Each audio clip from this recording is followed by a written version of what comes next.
Nakakatakot lang kasi yung hula ni Rudy Baldwin kay Maris Racal talaga, hindi talaga nagbabago. Ganun pa din.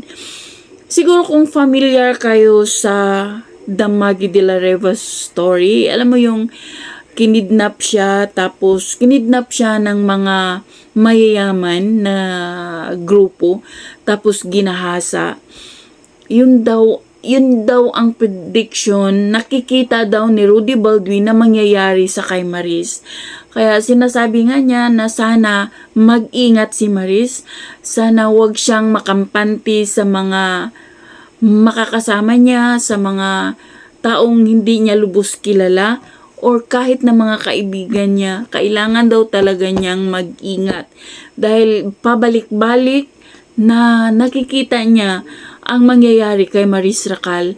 Yun nga, yung nangyari kay Maggie de la Riva, parang mangyayari daw sa kay Maris. Uy, wag naman sana, kawawa naman si Maris pag nagkatotoo, Diyos ko Lord, wag naman sana.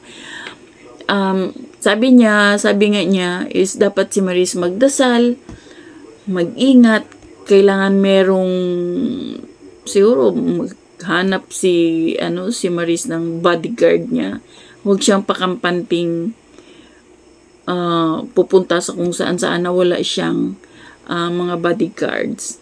Huy, nakakapraning, no? Kapag siguro kung ako si Maris, Diyos ko, hindi ako makatulog. Maparanoid na ako.